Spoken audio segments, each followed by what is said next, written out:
하나님의 말씀은 잠언 30장 9절 말씀, 어제 1절부터 9절까지 보았는데 오늘 9절 한 구절 한 번 더 보면 좋겠습니다. 제가 봉독하겠습니다. 잠언 30장 9절 말씀. 혹 내가 배불러서 하나님을 모른다, 여호와가 누구냐 할까 하오며, 혹 내가 가난하여 도둑질하고 내 하나님의 이름을 욕되게 할까 두려워함이니이다. 아멘. 얼마 전에 한 집사님에게 아주 특별한 선물을 받았습니다. 40 중반에 제가 난생 처음으로 받아보는 특별한 선물이었습니다. 이 선물은 뭐였냐면요, 바로 복권이었습니다. 복권을 번호가 찍힌 로또라고 하는 복권을 저는 처음으로 받았습니다.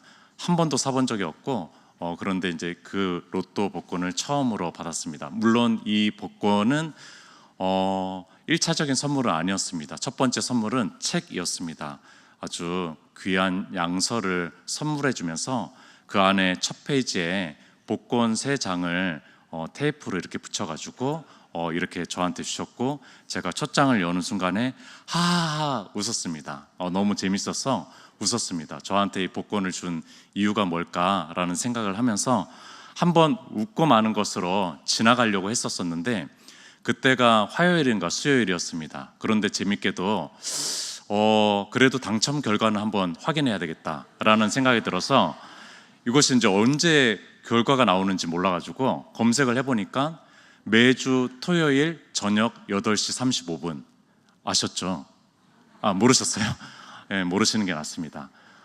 그러면서 저는 그냥 한번 웃고 마는 것으로 생각을 했었는데, 이상하게 화요일인가 수요일부터 하루하루 토요일을 손에 꽂고 있는 저의 모습을 발견하게 되고, 이상하게 토요일은 오전부터 저녁까지 8시 35분 8시 35분 그 시간이 언제 오나? 라는 생각으로 제가 시계를 쳐다보고 있는 제 모습을 바라보게 됐습니다. 이런 마음이 들었던 거죠. 혹 1등이 되면 뭐부터 해야 될까? 거액의 돈이 생기면은 집부터 하나 사야 될까? 지금 이제 좀 차가 아주 좀 오래됐는데, 중고차를 구입해서 오래됐는데 차를 먼저 구입을 해야 될까? 혹 당첨이 되면은 내보지 않은 큰 헌금도 해봐야 되겠다. 이런 꿈들을 꾸면서 토요일 저녁 9시쯤에 결과 발표를 보았습니다. 어떻게 됐을까요? 너무나 자명하게도 꽝이었습니다. 하나님께서는 이 마음을 기뻐 받으시지 않으셨던 것 같습니다. 비로소 그 복권을 이제 휴지통에 버리고, 이제 집사님이 주신 그 양서가 눈에 들어오기 시작했습니다. 그 책이 눈에 들어오기 시작했어요. 이 집사님께서 저에게 주시려고 했던 것이 무엇인가라는 생각을 하게 된 것입니다. 그 책을 보면서 집사님의 마음이 느껴졌고 너무나 감사했습니다. 그런데 이런 황당한 생각도 하게 된 거 아십니까? 이런 생각을 가지게 됐습니다. 혹 정말 내가 부자가 된다면은 내가 목회를 계속 할까? 라고 하는 이 어리석은 생각도 하게 됩니다. 내가 혹 정말로 거액의 부자가 됐으면은 내가 정말 이 사명의 길을 계속 걸을까? 라는 생각을 제 스스로 제 마음에 하게 된 것을 지금 고백하고 있습니다. 무서운 생각이죠? 무서운 생각입니다. 오늘 아굴이 이렇게 얘기합니다. 혹 내가 배불러서 하나님을 모른다 할까? 여호와가 누군지 모른다 할까? 걱정하고 있습니다. 혹 내가 가난하여 도둑질하고 내 하나님의 이름을 욕되게 할까 두려워함이니이다 라고 얘기하고 있습니다. 어쩌면은 저와 같은 마음이 들었던 것일 수도 있을 것입니다. 아굴은요, 참으로 겸손한 사람입니다. 기독교에 있어서 겸손이라는 것은 이런 것이죠. 첫 번째는 하나님을 아는 것입니다. 하나님을 아는 것이 겸손한 사람입니다. 두 번째는 그 하나님에 비추어서 나를 아는 것이 바로 겸손한 사람입니다. 겸손한 사람, 겸손한 자의 기도를 우리는 아굴을 통해서 보고 있는 것입니다. 이 짧고 작은 기도를 통해서 우리는 아굴을 볼 수가 있습니다. 왜냐하면요, 기도를 통해서 그 사람을 볼 수가 있습니다. 기도하는 사람이 있다면은 그 기도하는 사람의 기도를 통해서 그 사람의 신앙의 정도와 그 마음의 상태와 그 영혼을 볼 수가 있습니다. 그 사람이 선교사를 위해서 열심히 기도하고 있다면 그 사람에게 주시는 그 마음은 바로 선교에 대한 비전의 마음일 것입니다. 나의 기도를 통해서 나 자신을 알 수가 있는 것입니다. 한 번만 구절을 제가 더 읽어볼게요. 혹 내가 배불러서 하나님을 모른다 여호와가 누구냐 할까 하오며 혹 내가 가난하여 도둑질하고 내 하나님의 이름을 욕되게 할까 두려워함이니이다. 아굴은요, 첫 번째로 하나님을 아는 존재였습니다. 하나님을 알고 하나님을 위해서 사는 사람이었습니다. 절대로 하나님을 잊고 싶지 않은 사람입니다. 절대로 하나님의 이름이 욕되기를 원하지 않는 사람이었습니다. 절대로 자신의 기도가 하나님을 위한 것이어야만 된다라고 생각했던 사람이 바로 이 사람입니다. 자신의 인생에 있어서 하나님의 크기를 제대로 인정하고 싶은 사람이 바로 이 사람이었습니다. 자신의 인생에서 하나님이 중심이 되기를 원했던 사람이 바로 이 사람이었습니다. 어떤 것을 성취해도, 어떤 기도 제목이 들어줘도 하나님 없으면, 자신의 삶에 하나님이 빠져버리면은 아무것도 아니라고 얘기하는 사람이 바로 이 아굴입니다. 그러니 아굴은 기도하면서 이렇게 외치는 것입니다. 하나님, 당신 없이는 살 수가 없습니다. 하나님, 당신 없이는 살 수가 없습니다. 마치 우리가 아까 불렀던 주 없이 살 수 없네 2절, 나 혼자 못 서리 힘없고 부족하며 지혜도 없도다. 내 주는 나의 생명 또 나의 힘이라 주님을 의지하여 지혜를 얻으리. 나 혼자 설 수 없죠. 왜냐하면 주님이 나의 생명이니까요. 주님이 나의 힘이니까요. 아굴은 또한 자신을 아는 사람이었습니다. 자신을 아는 사람. 아굴은 자신이 하나님을 잊어버릴 수도 있다라는 가능성을 가진 사람이라고 인정했습니다. 아굴은요, 자신이 언제든지 하나님을 욕되게도 할 수 있구나라는 것을 아는 사람이었던 것입니다. 당신을 절대로 배신하지 않을 것입니다라고 확신에 차서 얘기했던 베드로와는 달랐습니다. 이 사람은 자신의 신념을 믿음으로 고백하지 않았습니다. 이 사람은 자신이 어떤 경우에도 배신하지 않을 거라고 얘기하지 않았습니다. 이 사람은 어떤 조건과 환경이 찾아오면은 나도 무너질 수 있어요. 당신을 잊어버릴 수가 있습니다. 당신을 욕되게 할 수 있습니다. 당신의 이름을 무너뜨릴 수 있습니다. 라고 고백하는 겸손한 사람이었습니다. 그러니까 이 사람이 하나님께서 참 기뻐했던 사람이었을 거라는 생각을 해봅니다. 얼마나 멋진 사람입니까? 얼마나 멋진 사람이에요. 자신의 한계를 인정한 사람, 얼마나 멋진 사람입니까? 앤드루 머레이라고 하는 영적인 거장이 있습니다. 이 거장이 쓴 유명한 책 중에 하나가 겸손이라는 책입니다. 이 책에 겸손은 이렇게 나옵니다. 겸손이란 우리가 하나님께 가져다 드리거나 혹은 하나님이 우리에게 베푸는 것이 아닙니다. 그것은 그저 우리가 전적으로 아무것도 아니라는 의식입니다.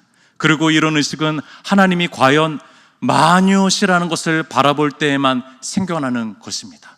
앤드루 머레이는, 이 영적인 거장은 하나님이 마녀인 것을 깨달을 때 나는 아무것도 아닙니다 라고 고백하는 그 순간이 겸손한 순간이라고 얘기를 하고 있습니다. 아굴은 하나님을 중심에 두길 원했고 또 그 안에서 나는 나의 기도 제목들, 나의 성취할 것들이 중요하지 않다라고 얘기하는 것입니다. 겸손이라 사람이 사람으로서 진정한 위치를 찾는 것이고 또 하나님의 크심을 진정으로 바라보고 추구하려고 하는 그 마음일 것입니다. 아굴은 주님을 한결같이 바라보는 사람이었습니다. 아니, 그러고 싶었습니다. 그러고 싶었어요. 어찌 이 땅의 사람이 주님만 바라보겠습니까? 누가 주님만 바라보겠습니까? 그러지 못했을 것입니다. 그러나 이 마음에 있었던 소원과 기도 제목은 주님만 바라보기 원합니다. 나 당신만 바라보기 원합니다 라고 얘기하는 것입니다. 그런데 겸손한 사람은요, 또 현실의 사람이기도 합니다. 현실의 사람. 우리가 이제 어제 윤영건 목사님을 통해서 1절부터 9절까지 보았는데, 오늘은 9절만 읽었는데 8절 중간 부분에 이런 기도를 합니다. 나를 가난하게도 마옵시고 부하게도 마옵시고 오직 필요한 양식으로 나를 먹이시옵소서라고 얘기합니다. 메시지 성경으로 보면은요, 한 번 더 읽어드릴게요. 유진 피터슨의 메시지 성경으로, 더도 덜도 말고 생활에 필요한 만큼의 양식을 주십시오. 겸손한 사람은요, 구하는 사람입니다. 구하는 것은 기복적인 것이 아닙니다. 우리의 처지를 아는 것입니다. 구한다라는 것은 우리의 처지를 아는 사람만이 구할 수 있는 것입니다. 겸손한 사람만이 구할 수가 있습니다. 그러나 그 구하는 것이 생활에 필요한 만큼의 양식이라는 겁니다. 겸손한 사람은 생활에 필요한 만큼의 양식을 적절하게 알고 구하는 사람이 겸손한 사람입니다. 그런 면에서 아굴의 기도는요, 세상이 추구하는 기도의 제목들과 사뭇 다릅니다. 세상은 이렇게 기도합니다. 더 많은 것들이 필요합니다. 보다 큰 것이 낫겠습니다. 내 욕구는 아직 만족을 모릅니다. 여전히 헝그리합니다. 여전히 부족합니다.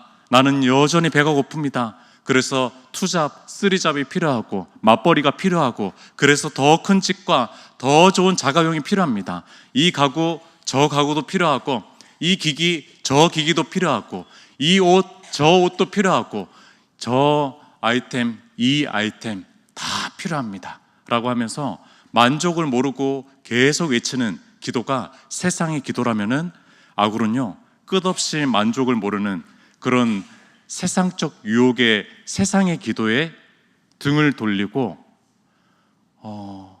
선명하게 보이지는 않지만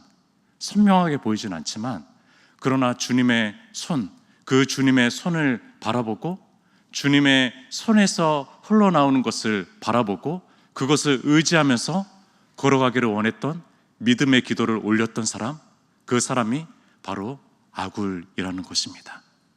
아굴은 풍요로움이 얼마나 큰 유혹인지 잘 알고 있었습니다. 풍요로움은 우리를 하나님으로부터 멀어지게 하는 강력한 요소가 됩니다. 강력한 요소가 됩니다. 그래서 예수님께서 또 이렇게 얘기하셨잖아요. 부자가 천국에 들어가는 것보다도 낙타가 바늘길을 통과하는 것, 그러니까 부자가 천국에 들어가는 것이 낙타가 바늘길을 통과하는 것보다 더 어렵다라고 얘기합니다. 이것은 사실은 허무맹랑하고 말이 안 되는 겁니다. 왜냐하면은 낙타는 바늘길을 통과할 수가 없습니다. 없어요. 그러면 이제 불가능하다라는 것을 과장법과 비유를 통해서 얘기하는 것입니다. 부유하다라는 것이 얼마나 강력한 요소가 되는지, 하나님으로부터 멀어지게 하는 강력한 요소가 되는지 얘기하는 것입니다. 그러니까 우리는 아주 크게 이렇게 기도하고 싶습니다. 나를 가난하게 마옵소서라고 외치고 싶지만, 그러나 아주 작게 외치고 싶습니다. 부하게도 마옵소서라고 외치고 싶은 거예요. 가난하게 마옵소서는 크게 외치고 싶지만 부유하고는 싶으니까요. 그러나 이 아굴은 부하게도 마옵소서라고 또 동일하게 크게 외치고 있다는 겁니다. 과도한 풍요를 경계하는 것입니다. 왜냐하면 주님을 잃어버리시고 싶지 않았어요. 자신의 사명을 잊어버리고 싶지 않았어요. 저에게 고액의 금전이 들어왔을 때, 복권이 1등이 당첨됐을 때 목회를 할까? 라는 생각을 했던 것처럼 이 사람이 그런 생각을 하는 겁니다. 주님을 잃어버리지 않을까? 사명을 잊어버리지 않을까? 그리고 아굴은 또한 과도한 결핍도 경계합니다. 과도한 결핍. 초대교회 때요, 굉장히 교회를 흔들어 놓고 굉장히 교회를 어렵게 했던 이단 사상이 있습니다. 그것을 바로 영지주의라고 합니다. 영지주의. 이들은요, 영과 육이 분리되어 있다라고 생각을 했었습니다. 그래서 영은 거룩할 수 있고 육은 속한 것이니까 육은 계속적으로 버려야 되고 육은 아무 소용없는 것이고 영만 어떻게든 이렇게 마음만 고쳐먹으면 된다라고 생각했던 사람들이 영지주의였습니다. 이 이단 사상은 초대교회를 엄청나게 흔들어 놓았습니다. 엄청나게 힘들게 만들었고 엄청나게 그것에 대항하면서 싸웠던 그런 본문들이 바로 사도 바울의 서신들이고 또 많은 신학적 사고들이 이 성경에 담겨져 있습니다. 성경은 그냥 나온 것이 아닙니다. 성경은 어떤 이단 사상과 끊임없이 싸우면서 신학이 주님 안에서 성령의 감동 안에서 세워진 것이기 때문입니다. 영지주의, 그들은 육은 버려야 되기 때문에 가난해도 상관없습니다. 몸이 헐벗어서 상관없습니다. 그러나 우리가 믿는 기독교는 그렇지 않습니다. 우리의 육이 너무 피폐해지면요, 영혼도 공고해집니다. 영혼도 공고해지는 거예요. 그러니까 너무나 큰 과도한 결핍도 문제가 생길 수가 있고 주님을 욕되게 할 수가 있고 사명을 잃어버릴 수가 있는 것입니다. 흥미로운 것은요, 아굴의 이름의 뜻입니다. 어제 윤영건 목사님을 통해서 첫 번째 뜻을 보았습니다. 모으는 자라는 뜻, 수집하는 자. 두 번째 뜻에 대해서 제가 하나 알려드리도록 하겠습니다. 아구르라고 하는 이 두 번째 뜻이 있는데 그것은 나그네라는 뜻이 있습니다. 나그네라는 뜻이 있습니다. 그러니까 이 아굴은요, 자신의 정체성인 아구르, 나그네로 삼았던 것 같습니다. 이것이 본명인지 가명인지는 모르겠어요. 그러나 그의 마음의 정체성은 나그네라고 생각하고 살았던 것입니다. 나그네길에서 중요한 것은 무엇입니까? 나그네길에서 중요한 것은 무엇이죠? 계속 목적지를 향해서, 본향을 향해서, 천성을 향해서 걸어가는 데 있어서 중요한 것은 무엇입니까? 바로 그 방향을 알려주는 선한 목자입니다. 선한 목자가 중요합니다. 때로는 무거운 짐을 짊어질 때가 있습니다. 뭔가 풍요할 때가 있어요. 때로는 조금 가난해가지고 짐이 가벼울 때도 있습니다. 그러나 그것이 중요한 것이 아닙니다. 그의 길에 있어서 중요한 것은 목적지예요. 그것을 알려줄 수 있는 선한 목자가 중요한 것입니다. 우르를 떠나서 하란을 지나 머나먼 가나안 땅으로 갔던 그 아브람 인생길은 나그네 인생길이었다고 생각합니다. 그가 이렇게 얘기합니다. 그의 믿음에 대해서 히브리서 저자는요 11장 8절에 믿음으로 아브라함은 부르심을 받았을 때 순종하여 장래의 유업으로 받을 땅에 나아갈새 갈 바를 알지 못하고 나아갔다. 갈 바를 알지 못하고 나아갔다. 이것은 무슨 뜻입니까? 인도하시는 분이 없으면, 즉 하나님이 없으면 걸어갈 수 없는 인생길이라는 것입니다. 하나님이 없으면 이것을 지도해주고 가르쳐주고 그 목적지를 계속적으로 알려주지 분이 없으면요 갈 수 없는 인생길이 바로 아브라함의 인생길이었고 나그네의 인생길이었다는 것입니다. 아브라함의 이 여정길에서 가장 큰 복은 무엇일까요? 아브라함의 이 나그네길 여정길에서 가장 큰 복은 무엇일까요? 우상 땅, 우르 땅에서 벗어난 것일까요? 아니면은 저 약속의 땅, 가나안 땅으로 들어가는 것일까요? 아니면은 믿음의 아버지라는 이 엄청난 호칭을 받은 것일까요? 제가 생각했을 때 이 아브라함에게 이 나그네길 인생 속에서 가장 큰 복은 하나님과의 동행입니다. 하나님과 동행.